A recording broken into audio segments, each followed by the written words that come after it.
will be given by Roy Christoffersen. So when Hey there, you're ready, take it away. Yeah. Hi, sound check. Yep, I can hear you. Okay, hi folks. It's a great talk by Jeff giving an introduction about space weathering. I'm going to present a talk that's going to look a little bit more in detail about what we know and would like to know about the surface properties of lunar regolith grains. And I'm actually going to combine some work that we've done using electron microscopy and also surface studies in our collaboration with the group at the University of Virginia. Next slide, please. All right, well, I think you're all good on space weathering at this point.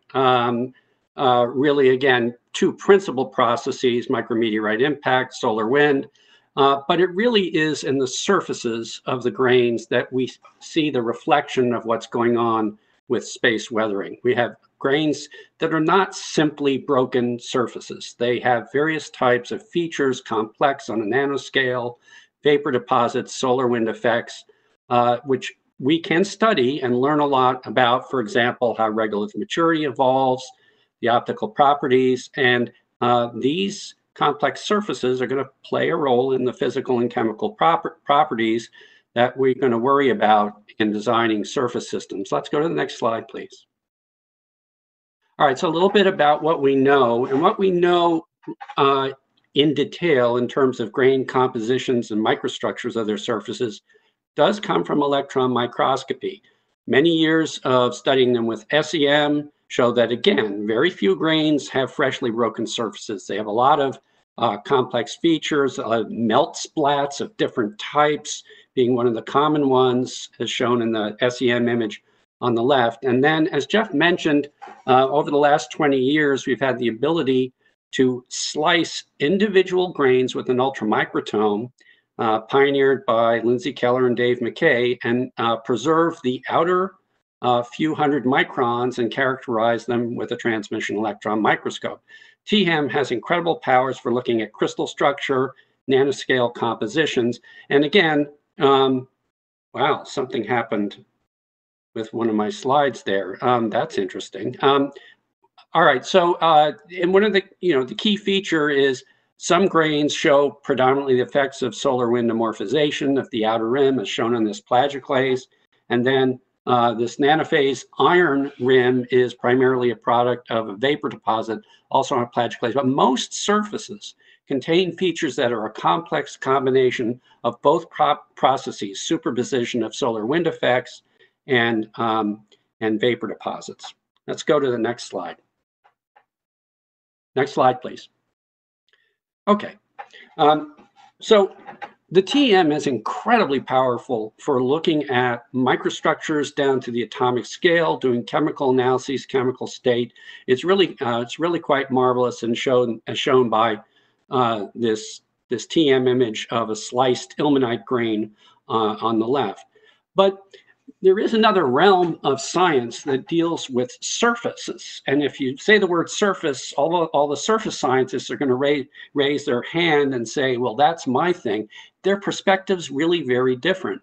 They use techniques and approaches that look at the outer 1 to 5 nanometers, the so-called monolayer at the atomic scale on surfaces. And the question is, the TEM's great. Do we really want to go to the surface science scale? And I think we do. Our group thinks we do, because really, on the scale of surface science, it is this outer monolayers that you can think of as the atomic face to space. I mean, these outermost surfaces may be very important for how surface charging goes. Exospheric components bounce around on the surface, day-night effects, volatiles, and water and ices, etc.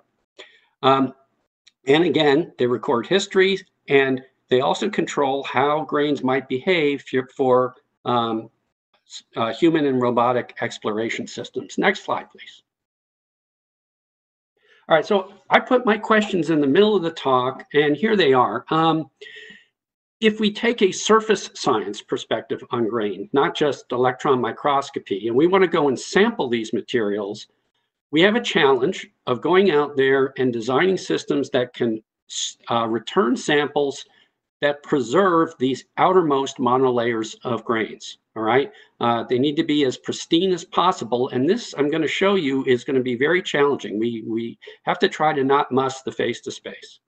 And also for exploration systems, if we're going to evaluate things like how do grains stick on things, the question is, do we have to think like surface scientists, or can we just be empirical and make a lot of tests? Next slide, please.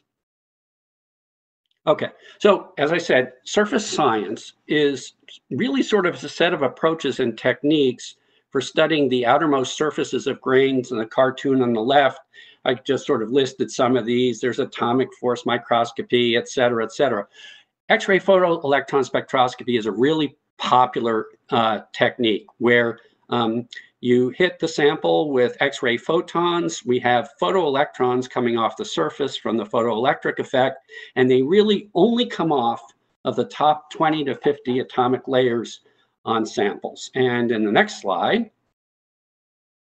we can take a spectrum of these photoelectrons coming off the surface as a function of their electron binding energy, and we get peaks. We can quantify these peaks, and we can get quantitative chemical analyses of what is in the outer 20 to 50 atomic layers. We can also do high resolution studies looking at the details of, for example, the iron peak here, where the position of the peak can tell us something about the chemical state of the iron on the surface. Let's go to the next slide, please. So actually, XPS is not new. It was used in the post-Apollo era by a number of groups, one led by Bob Housley, one of my favorite nice guys of the post-Apollo era. And their studies were some of the first to show that there was something crazy here where grains had a surface enrichment of iron. They weren't able to show that it was metallic, but they did see this surface enrichment. And so we've known about this for a long time. Their studies were done on bulk lunar soil. Next slide, please. All right, so we thought in getting together with the group at Virginia, we'd take another go at this, and we essentially took the same approach, looking at the surface studies of bulk samples, not individual grains. Now, in the latter day, we now have the ability to look at the surfaces of individual grains, but I'm just going to talk about what we've learned from bulk soil. Now, we had an advantage that Bob Housley didn't. From the TEM studies, we knew that a lot of these grains were coated with iron that was predominantly in the metallic state. But an interesting thing happened. Let's go to the next slide. Well, let me just mention, okay, all right. An interesting thing happened when we did the first analyses of the as-is soil. We found that dominantly in the outer monolayers, the iron is in the +3 state, all right? Even though we knew that there's metallic iron on the surface, most of the iron is in the +3 oxidation state. You know, we thought, okay, well, sure, you know, it's oxidized on the monolayer scale, no big surprise. And then we thought, well, let's send it back to the moon, right? Let's irradiate it with solar wind ion and see if we can make the +3 iron do something interesting. And we did. If you irradiate it with 4 keV helium, in fact, you get the oxidation state of the surface iron back to being predominantly in the metallic state. All right, so you can hypothesize that, yes, if you had an XPS on the surface of the moon and you measured the grains, that's what you would see.